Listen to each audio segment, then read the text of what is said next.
Hey, and welcome to Matt and Jess TV. I am Matt And I'm Roast. Jessica Bun Bun. We are here with our reaction and review for Silo Season 3, Episode 2.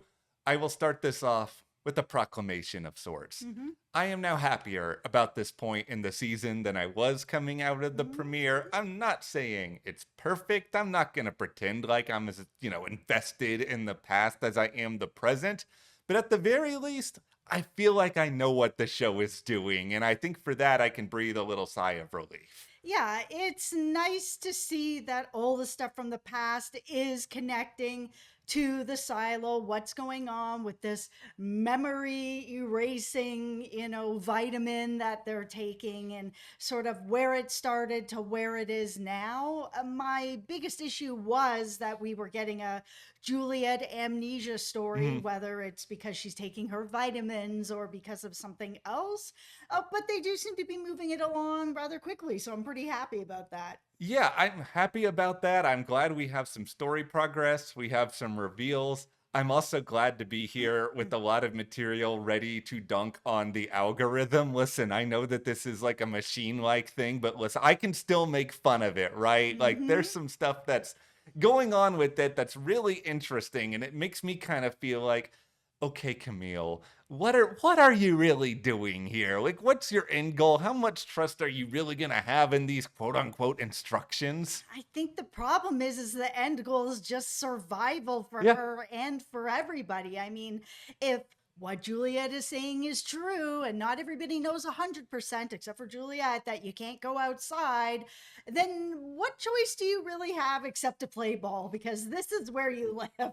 This is okay. This entire season is going to be ripe of moral discussions. What's right for the Right?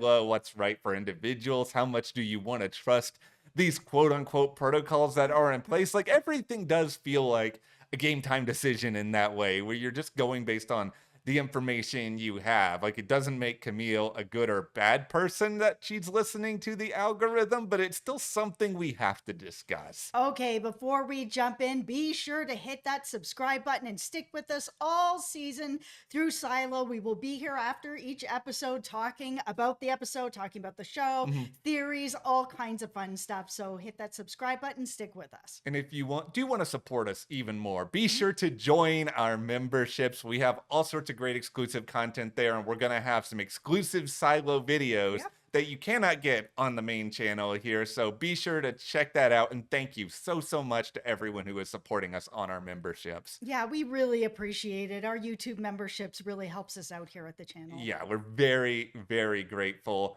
And now I am grateful to dog the algorithm a little bit. Let's All just right. start from the get-go. Mr. / Mrs. algorithm robot. So Mhm. you are saying that protocols are shown to work most of the time. Your entire basis for what you're telling to Camille is, oh, this should work. It's like, great. That's like me going to the store, buying some popcorn, and it has a label on the package like, this should not burn down your microwave most of the time. But it's like the one time that it does. This is where I understand what Camille is doing. Like, it's like everything you said. Survival is the thing that you have to Right. prioritize. Like, she does want to keep her family safe. Like, that has been a driving force for her from the very beginning. But she's operating now based on what is effectively a maybe. She's going to extremes based on what the protocol has been and what should work. It just feels like the idea that this big mystery figure, this algorithm, it's basically being like, I don't know, maybe when it comes to the plans for the future. And like, that changes everything for me. Uh, Everything. for sure. I mean, the algorithm seems to feel like this has worked in the past, so this should work now. We're just going to give her more vitamins, and hopefully that will take care of everything. You can just continue to, put back these false memories and see if they take. You just have to continue to build all this trust with Juliette, even though she already doesn't trust you and is burning notes and not telling you things, Yeah. and it's not working. And I think it's just the algorithm at this point doesn't know what else to do, because they don't seem to have any sort of safeguard for what happens when Juliette leaves and then comes back. That's not written in the protocol. And that's why you have to throw certain things out the window. I mean, I think that Silo is being especially topical with this season. I mean, a little bit unintentionally so, because I know this material was written far before. We're in this current age where we're becoming like more and more machine dependent. And speaking of the material, we have not read the books, so Mhm. please no spoilers. Yeah, please, and thank you very, very much. But I think what we're seeing here are parallels where we have in Camille someone who is willing to go down with the ship when it comes to this technology, this information that's being passed down. But this information, it loses like the human element. It's looking Mm-hmm. at data that goes across generations, and we know that there are a ton of silos out there. So it's just going based on predictive patterns. And with Juliette, she's a person. And as you said, she's an outlier person. So I think this idea of going against her long term is very, very risky. And I think the more that Camille does, including with the water supply, she's going to put herself in a position where if everyone finds out about the algorithm, tinfoil hat here, Mm-hmm. and then they learn about all these extremes that her slash the algorithm are doing to cover things up, you know what they're not going to trust anymore? The algorithm and some of the things that it has that are actually right. Like whatever good it might be doing, it's going to go out the window when people realize that it's been either stringing them along or controlling them. Yeah, absolutely. I mean, they're all just in an unfortunate situation right now with the algorithm, because the algorithm does control everything. It controls whether they live, whether they die. Camille really is stuck. Like, it maybe at one point she was like, "Oh, I'm going to be the new person that's going to be Yeah. here. It's dealing with the algorithm. I'm the top dog. Oh no, okay. Here comes all the responsibility with that, like Rhaenyra over on Yes. the Dragon, where it's like, be careful what you wish for, because there's a bunch of problems that come with this power." But I think because the algorithm really is controlling things in a different way with Camille, I feel like Camille absolutely knows that if she does not walk in step with it, everybody's just gonna die. At least there's the threat of it, Yeah, I mean, that's and enough. that's enough. Yeah, to clearly convince herself that, okay, I have to continue to do this. And like from that vantage point, sure, I understand you're afraid, you're trying to protect people, but I think the biggest mistake that she is doing here, other than just forgetting the human part of it, is that in leaving all these other people in the dark and having them question your every move, you're going to sow even more distrust so that even more people are going to start to side with Juliette. I mean, including her own guard, who is, says near the end of this episode, you know, what's going on here?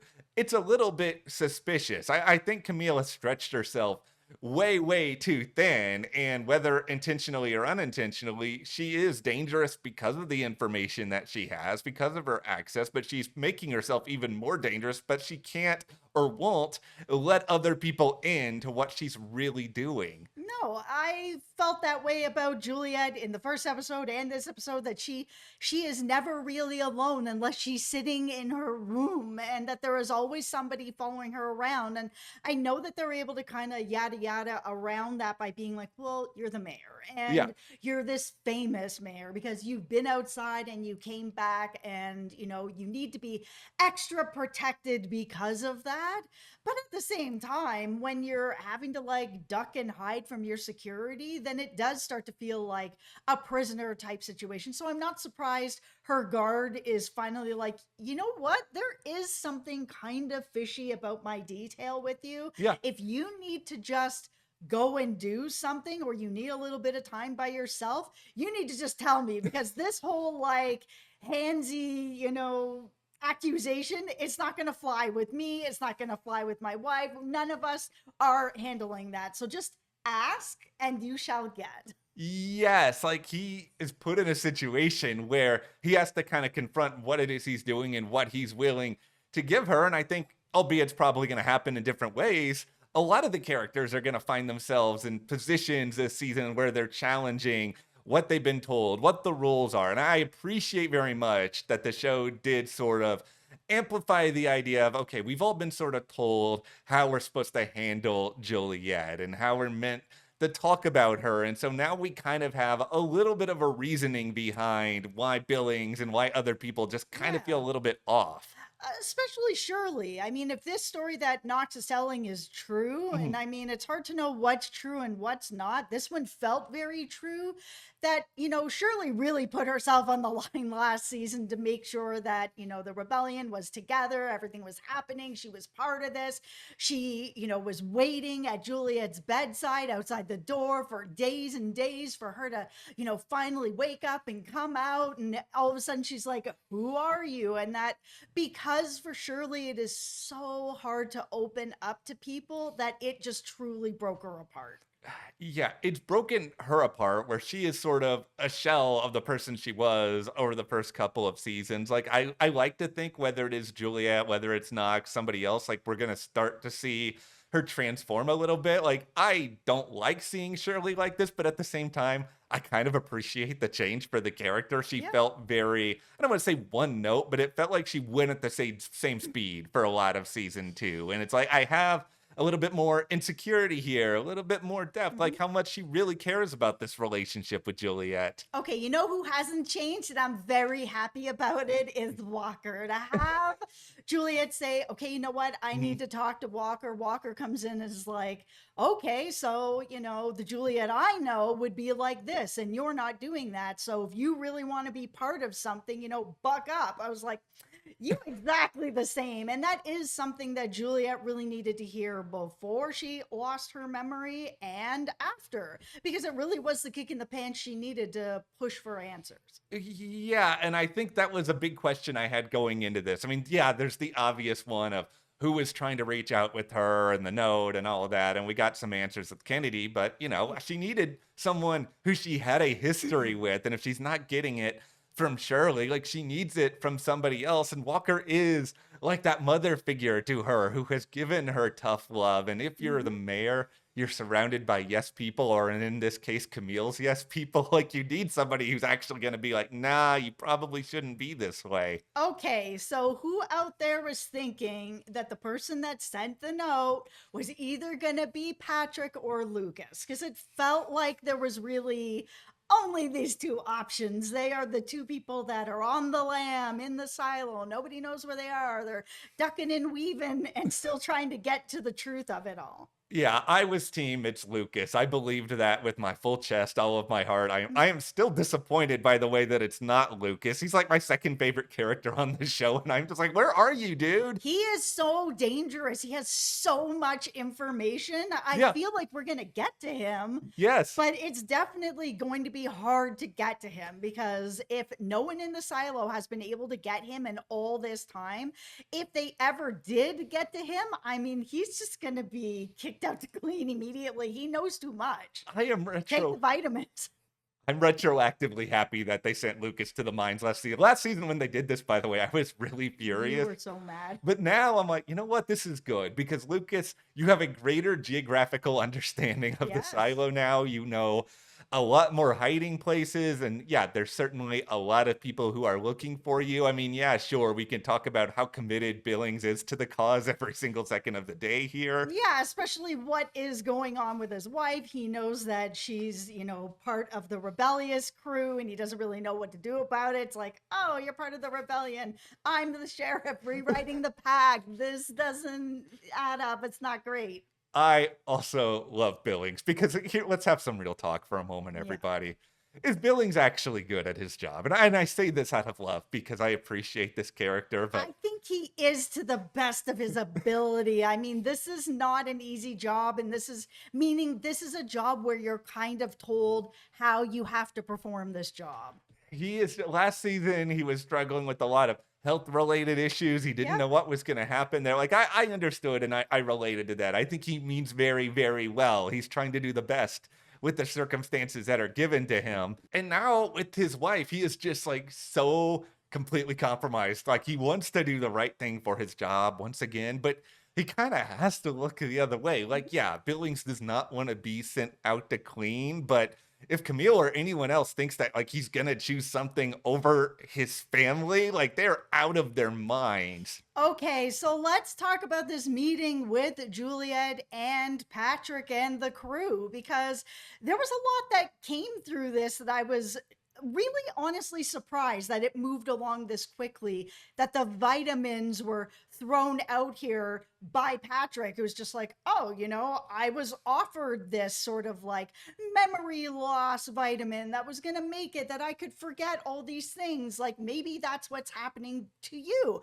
Are you being given any sort of vitamins or anything like that? She realizes very quickly, we're only 2 episodes in, that yes, this is the case. And she's back in her apartment spitting them out and very quickly getting found out for it. Like she cannot move without somebody seeing it. No, and thank you, Silo. Thank you, producers, for all of this. Like, yeah, I don't want Juliet to be found out, but the momentum that we already have with this story, I was worried they're gonna drag this out. I mean, technically, I guess they still could. I didn't think she was gonna be stuck with Solo for the entirety of last season, but it just Right. feels in my heart that, all right, we're going to see the old Juliet at some point because she already is aware of some of what is happening to her. Juliet, please remember to get fresh flowers and start putting them in front of the mirrors again because they are watching you, girl. Yeah, I think that after this meeting with Patrick, like she at least knows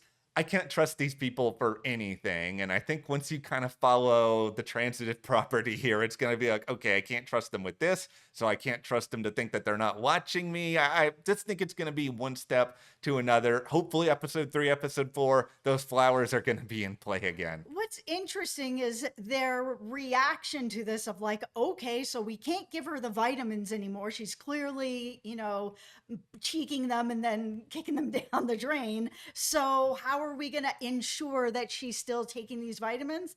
Well, we're going to put it in the water supply. Everybody's going to have vitamins. I was just like, okay, are they going to really just put it out that everyone's going to end up having vitamins? Are they going to try to find a way to hook it up just to her water supply?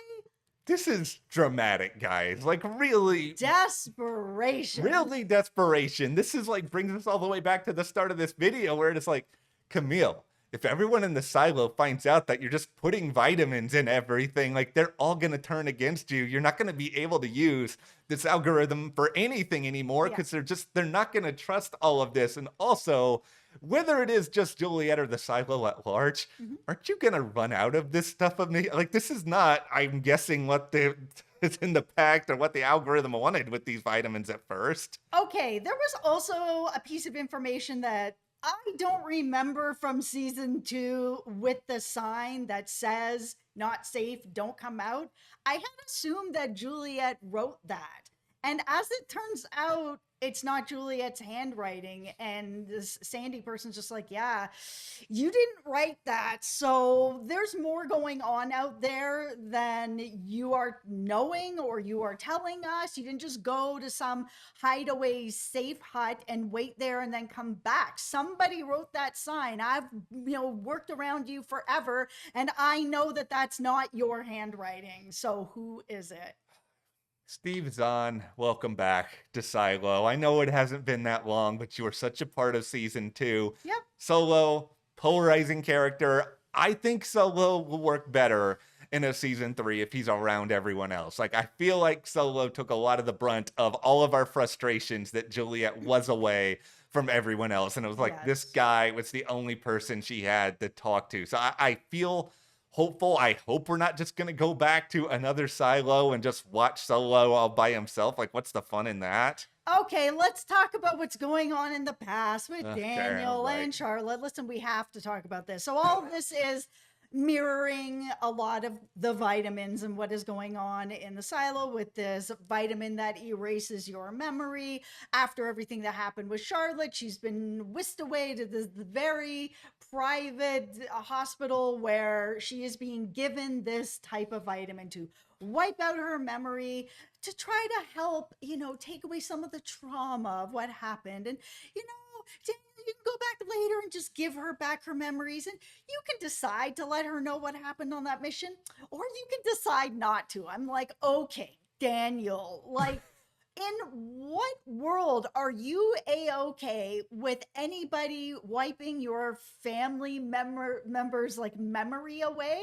I understand it's kind of like, oh man, I did do some bad things and I wouldn't mind her not remembering that. Okay, yo, we all have things that we regret in our lives that we're like, Yes. man, I really wish I didn't do this when I was 14 years old or made somebody feel this way when I was like 8. Okay, Yeah. those things all come up, but you still have some sort of a moral compass Yeah. in taking away somebody's memories. I mean, that's the only special thing that each of us have that is uniquely ours, is how we interpret things of events that happen in our lives and how they emotionally like craft who we are as human beings. And you're like, you know what, this all sounds really reasonable that you're giving my sister, who is sitting up okay in bed with a couple of little stitches, and you're just like, yeah, we're just gonna wipe out her memory and then rebuild her. Why hasn't Daniel asked why this is happening? He hasn't questioned it to the doctor, not to Helen, not to anybody, that there's something wrong with this. I am hauling, if this is my sister, I am hauling her out of this hospital so unbelievably fast because Dr. Terrible here and his advice and his desire to play God in this situation and sort of say, you can make whatever you want a reality here. It's like without bad times, I believe you don't have good times because I feel like Right. bad times shape and help you understand what it means to be happy. Everything just gets lost. You become numb. And I think the obvious parallel here with the past and the present is that everyone living in these silos, they're all numb in a way now because someone, the algorithm, is basically Dr. Terribling the entire orchestra here, where they're feeling like we could keep things going, we can keep the status quo, but eventually these silos aren't going to work anymore. Like that's my sentiment on it. Like everything is going to end until you find a way to actually change it. And in order to do that, you have to buck the trend. Like you have to find out what it means to be sad, bad things in order to find the good things. And so like that part of it with Daniel, it just doesn't make a lot of sense to me, honestly. It makes me think that Daniel is either a complete dum dum to just believe that this doctor's like, yeah, you know, we're here for her, we're here for you, you know, this is the best way to stop some of the trauma of what happened to her whole squad and to her. You don't want that for her, right? The alternative of this, of like, so we wipe all her memories, either he's just a complete dum dum believing all this, or he's a really terrible person, because anybody who's doing that, that thinks that that's a-okay, is a terrible person to me. Yeah, I'm so out on Daniel allowing that to happen. yeah, this is the thing with the past storyline. Like, and I'm already struggling with it to some degree just because I want to be in our present day Yes. silo. I want to be with the characters we are really, really invested in. That if we're going to have this story, and if the origins of this silo are a little bit predictable, which we don't know if they are or not, I'm worried that it's going to be predictable just because of what they've sort of shaped so far. We have to, at the very least, be invested in the characters who are there. And if Daniel is going to be the lead, and all we've really learned about the journalist is that she's going to do whatever she can to get information and answers, like, I'm not like emotionally attached to any of these people yet. I was glad to see the twist that it was Charlotte that called Helen in the past to be like, something's not right with this mission I'm about to go on. I can't look into it because I'm part of this mission, but you can look into it so I can give you some threads to start pulling at so that you can pull this whole thing apart for me. Okay. And then we saw Charlotte also try to get Daniel to, you know, get on this committee, see what you can learn out. So she clearly trusted Daniel, even if they had any kind of rocky past. I mean, at one point he was trying to like give her memories, and she's like, wow, I don't sound like I was that great to you as a sister if these are the types of things that you're remembering. And even if that's true, sibling relationships are Yes. complicated, but you still look out for each other. Yes, like everything involving having siblings, like you're gonna do bad things to each other. You're gonna hurt each other's feelings, but there's a love there. You have to look out for them. If Yeah, some doctor came to me and told me that my brothers are being fed this vitamin that's taking away their memory, I'm yeah, gonna kill somebody. yeah. This is just terrible. Daniel, just terrible. Get out of here. Find a way to change things. But okay, before we wrap everything up in this video, I do want to give some applause. My favorite scene of the entire episode Mhm. is Juliette meeting the, I guess we can call her the fan who has the matching tattoo. Like, I thought this was so fascinating and well played from almost every angle. Like, Yeah. Juliette's meeting this person who is, she's so inspired by her that she's getting this ink on her and to have a symbol of her. And like, if you're Juliette, you don't remember anything. Like, this is so much pressure that somebody who is claiming they're a fan is putting on you. And then at the same time, you're being fed. These are all these reasons why you're a hero, Juliette. Like, the amount of just like toying with her mind that is going on in this situation, I would be so freaked out. I don't even have any tattoos. If somebody came to me and was just like, I have the same tattoo that you have, I would want to run out of that room. Agreed. It's a bit wild, but this is a different type of situation. It's not the real world. Mhm. Everybody's in a silo underground. Uh, what I thought was really cool about the way that scene came together is this girl has the same tattoo. Juliet's like, well, I don't remember anything, Mhm. so I don't even know if there's any meaning to it. So, you're welcome for the scribbles you have all over your arm.